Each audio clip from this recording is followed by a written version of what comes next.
உங்கள் பசங்களுக்கு நீங்கள் ஏதாச்சும் ஹெல்த்தியாக செஞ்சு கொடுக்குன்னு நினைக்கும்போது இந்த எள்ளு பருப்பி செஞ்சு கொடுங்க. இது செய்கிறது ரொம்பவே ஈஸி. இதோட டேஸ்ட்டு சூப்பராக இருக்கும். இது எப்படி பண்ணுறதுன்னு பார்க்குறதுக்கு முன்னாடி இந்த வீடியோக்கு ஒரு லைக் போட்டுக்கோங்க. கடாயில் 1 கப் எள்ளு சேர்த்துக்கோங்க. இப்போ ஸ்டவ்வை மீடியம் ஹீட்டில் வச்சுட்டு ஒரு 3லேருந்து 4 நிமிஷம் இது நல்லா வறுத்து எடுத்துக்கலாம். எள்ளு கரைஞ்சிடாமல் வறுத்துக்கோங்க. இந்த அளவுக்கு வறுப்பட்டதும் இதை ஒரு பிளேட்டுக்கு மாற்றிக்கலாம். அதே கப்பில் 1 கப் வெல்லம் எடுத்துக்கோங்க. வெல்லத்தை துருவிட்டு எடுத்துகிட்டு இதை நல்லா அழுத்திக்கோங்க. இதுக்கு மேலே இன்னும் கொஞ்சம் வெல்லம் சேர்த்துட்டு இதை கடாயில் சேர்த்துக்கலாம். இதில் 2லேருந்து 3 டேபிள் ஸ்பூன் தண்ணி சேர்த்துட்டு வெல்லத்தை நல்லா கரைச்சி எடுத்துக்கோங்க. வெல்லம் கரைஞ்சதும் அதை வடிகட்டிட்டு அதே கடாய்க்கு மாற்றிக்கலாம். இப்போ ஸ்டவ் ஹை ஃப்ளேம் வச்சுட்டு 2 நிமிஷத்தை நல்லா கொதிக்க வச்சுக்கோங்க. இதில் ஏலக்காய் பொடி அப்புறம் நெய் சேர்த்துக்கலாம். இதை நல்லா கலந்து விட்டுக்கோங்க.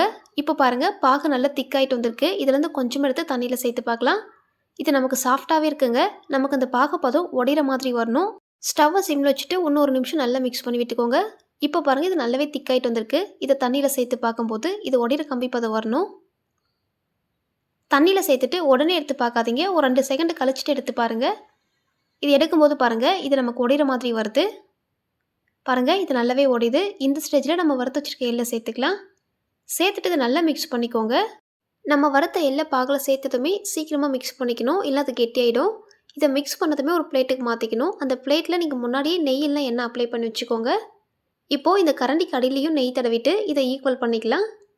இந்த பர்ஃபி லைட்டாக ஆறுனதும் இதில் பீஸ் போட்டுக்கலாம். நீங்கள் ரொம்ப அழுத்தி போடாதீங்க. இதுக்கு மேலே லைட்டாக கோடு மட்டும் போட்டு வச்சுடுங்க.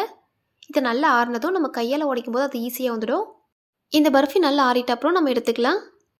அவ்வளோதாங்க, ரொம்ப ஹெல்த்தியான எள்ளு பருப்பி நம்ம வீட்டிலே செஞ்சுட்டோம். நீங்களும் ட்ரை பண்ணி பாருங்கள். இந்த வீடியோ உங்களுக்கு பிடிச்சிருந்தா மறக்காமல் லைக் பண்ணிக்கோங்க. நெக்ஸ்ட் வீடியோவில் பார்க்கலாம்.